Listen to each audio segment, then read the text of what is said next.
Assalamualaikum warahmatullahi wabarakatuh. Masih bersama saya Suwandi di channel Dunia Ikan Gabus. Hari ini hari Rabu 13 Oktober 2021, tepat jam 23.33 menit ya. Hari ini kita masih ngangkut ikan gabus di wilayah Cilacap dan sekitarnya. Dan ini kita pas di tempatnya Bapak Sutresno ya, sebagai pengepul ikan gabus di wilayah Cilacap ya, Dungreja. Ya, selama ini memang beliau cukup ulet ya, nampung ikan gabus sampai mengkarantina ya. Mungkin kita bisa sharing-sharing seperti mitra yang lain ya, dengan Pak Sutresno ya. Bagaimana atau tipsnya ya menampung ikan gabus, bagaimana mengkarantina ikan gabus liar untuk bisa sampai mulus-mulus kemudian bisa distorkan kepada Pak Suwandi ya. Kita sharing-sharing dengan Pak Sutresno, mungkin nanti bisa berbagi kepada kita semua ya, ngobrol-ngobrol santai bagaimana kita mengkarantina ikan gabus ya. Kita sapa Pak Sutresno. Selamat malam Pak Sutresno. Selamat malam. Ya, selamat malam Pak Sutresno. Ini boleh dong bagi-bagi ilmu Pak Tris dengan pemirsa dimanapun berada. Ini katanya kalau karantina ikan gabus itu susahnya minta ampun Pak Sutris ya. Ya, ini mungkin bisa cerita Pak Sutris gimana. Mungkin ada tips-tips khusus lah, ya, pokoknya di jamoni ya, pokoknya di dongani ya, pokoknya prewe kan ya. Ya Pak, gimana Pak? Menurut saya itu sebetulnya itu sederhana dan tidak ada unsur kesulitan. Ya. Terus bagaimana cara kita memperlakukan ikan itu ketika datang baru dari alam. Jangan asal main kita masukin ke kolam pembesaran ataupun di tempat-tempat yang kecil. Kalau menurut saya pribadi, bagaimana terciptanya ikan itu bisa mulus dan bagus. Kalau ala-ala saya sih mungkin cukup sederhana dengan peti buah satu persatu. Mungkin kalau ada yang luka bonyok-bonyok saya obatin dulu. Nanti kita karantina satu persatu dalam hitungan 2 atau 3 hari atau mungkin 4 hari. Ketika ikan itu sudah bagus, sehat, luka-luka, misal ada yang luka itu kita amati. Ketika ikan itu sudah layak, kita masukkan ke kolam besar, maka ikan itu ya tetap akan hidup abadi. Nah, kecuali yang mulus aja, kita nggak perlu meremehkan bahwa ikan itu mungkin sakit, cara pengambilannya itu dari alam ataupun bagaimana cara penangkapannya. Makanya kalau saya pribadi itu tidak memudahkan mentang-mentang ikan itu mulus bagus langsung saya masukkan, itu enggak. Tetap saya itu sabar, telaten dengan cara media itu karantina satu-satu. Insya Allah dengan telaten, tekun, sabar, jangan menggunakan ambisi emosional bahwa iya emang betul harganya Pak Sun itu sudah tidak rahasia lagi, itu udah umum. Tapi kenyataannya apa? Bagi para rekan-rekan teman-teman yang ada di semua dunia ikan gabus, bahwasanya kepengen ngarantina, tapi kesusahannya itu tingkatannya itu mati dan mati kayak gitu. Ya awal-awalnya tadi saya sih ya coba begitu, tapi setelah saya melihat motivasi daripada motivasi Pak Suwandi selalu saya praktekkan, seperti inilah kenyataannya. Saya bisa lancar berlangsung dengan Pak Suwandi mengambil ikan gabus saya dengan catatan bagus dan mulus. Berarti tetap bisa Pak ya, untuk bisa mengkarantina itu tidak sulit lah ya? Tidak sulit sebetulnya kalau kita itu intinya itu sabar. Jika kita mengamati, jangan asal main ikan, jangan langsung masukin ke kolam besar mentang-mentang itu ikan bagus mulus kayak gitu.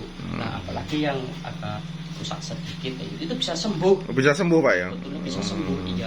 Itu kalau sembuh sampai berapa lama itu Pak? Itu 4-5 hari tergantung lukanya kayak gitu. Lukanya ada ya. yang bercak-bercak. Terus medianya itu ada yang kasih Introfloc, terus Super Tetra. Pokoknya ya tergantung kepercayaan kita masing-masing lah. Ketika ikan itu kok cocok, kadang-kadang kan dengan yang namanya orang ada yang pakai Introfloc, terus Red Blue Dog, terus segala apa macam obat dilakukan tapi ternyata tidak berhasil kayak gitu. Sebetulnya itu bukan masalah obatnya, hanya cuman kita itu sabar bahwa ikan itu diem, dipeti satu-satu, karantina satu-satu.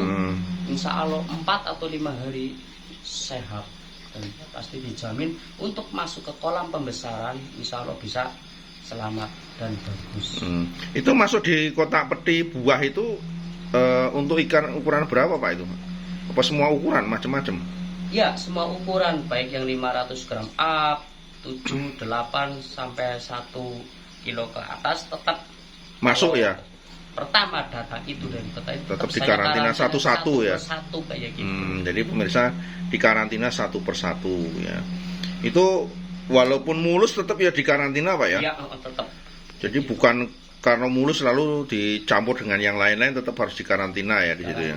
Ya, karena ketingkatan ikan mulus itu kita belum tahu fisik dan kondisi cara penangkapannya. Mungkin ikan itu kelihatan mulus, tapi belum tentu dia itu sudah happy, ikannya sehat. Pengertian kita iya ikan mulus itu pasti jamin sehat, tapi kita nggak memperlakukan seperti itu. Tetap sabar, karantina satu-satu, tetap insya Allah pasti JP paus, mulus ya gitu ya. Mulus ya untuk selama ini untuk penjenengan nampung itu kalau misalkan ada yang luka-luka, misalnya ada yang bonyok-bonyok itu tetap diobati dulu gitu ya? Tetap saya obati dulu. Tetap karantina satu juga? Satu juga.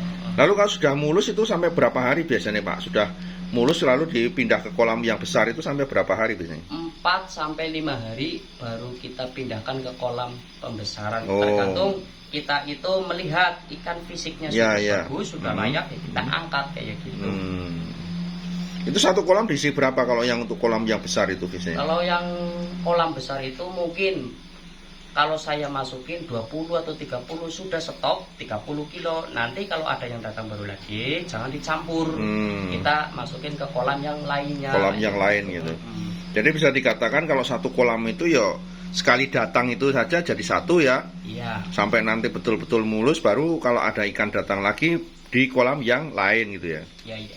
Itu dalam proses karantina Pak dikasih makan nggak itu?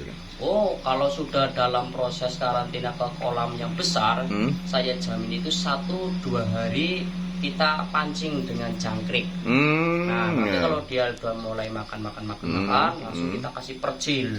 Artinya itu apalagi ikan kalau yang sudah mau makan, jaminan pasti akan selamat hidup terus, gak ada unsur kematian. Berarti tetap diberi makan ya pada saat proses karantina walaupun satu-satu. Ini ngomong cerita pahitnya Pak Sutris. Ini cerita pahitnya apa yang awal-awal dulu menjadi seorang pengarantina ikan gabus apa ini? Awal-awal cerita pahitnya.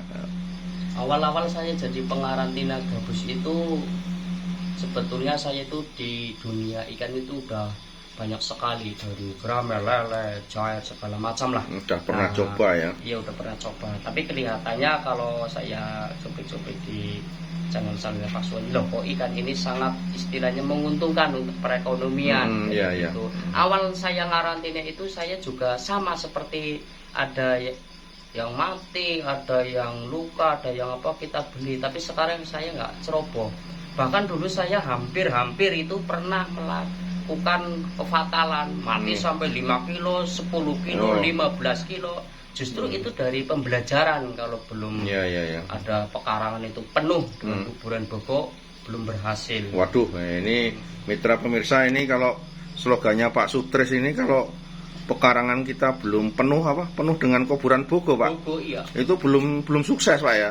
Belum. Waduh. Karena kesuksesan itu diawali dengan apa itu namanya kegagalan, gitu. Nggak mungkin langsung sukses kalau kegagalan itu, sukses yang tertunda gitu ya. Gagal dulu nanti baru sukses. Jadi tetap harus ada proses ya Pak ya. Ada, iya. Proses nampung, ada juga kematian, nggak langsung untung ya Pak ya. Iya. Ya, buntung. Buntung juga pernah ngalami Pak ya. Buntung, tapi saya nggak akan pernah menyerah. Ketika saya sudah tahu trik-trik dari Pak Suwandi, saya praktekkan dari dulu sampai sekarang, insya Allah saya masih tetap bersabar semangat ya Pak semangat. Ya. Oh ya. Ya oke pemirsa, itu tadi kita bincang-bincang dengan Pak Sutrisno yang intinya kalau mau nampung ya tetap semangat Pak ya, tetap semangat, jangan pernah menyerah, bahwa untuk bisa mengkarantina mendapatkan ikan gabus yang mulus-mulus dari hasil tangkapan alam sekalipun itu tetap sangat mungkin sekali ya. Kemudian dengan harapan nanti bisa dijual ke tempatnya Pak Suwandi dengan harga yang lumayan ya, 100.000 per kilo ya. Dan sekedar saran kepada teman-teman Pak Sutris mungkin bisa ngasih masukan ke teman-teman yang menjadi pemula mau nampung ini. Apa masukannya kepada mereka agar tetap semangat, Pak? Ya, masukan saya dan harapan saya, jangan mudah menyerah. Lakukan apa arahan daripada pengalaman-pengalaman mungkin dari Master Pak Suwandi, apalagi saya sudah praktekkan dengan cara treatment seperti itu, insya Allah sukses. Ya, ya seperti itu pemirsa. Jadi saran dari Pak Sutrisno mudah-mudahan membawa manfaat pada teman-teman semua. Ya, sharing-sharing dengan beliau mudah-mudahan memberikan motivasi kepada teman-teman para pengepul ikan gabus dari tangkapan alam, dan sukses untuk semuanya, sukses untuk Pak Sutrisno ya. Tetap semangat dan assalamualaikum warahmatullahi wabarakatuh.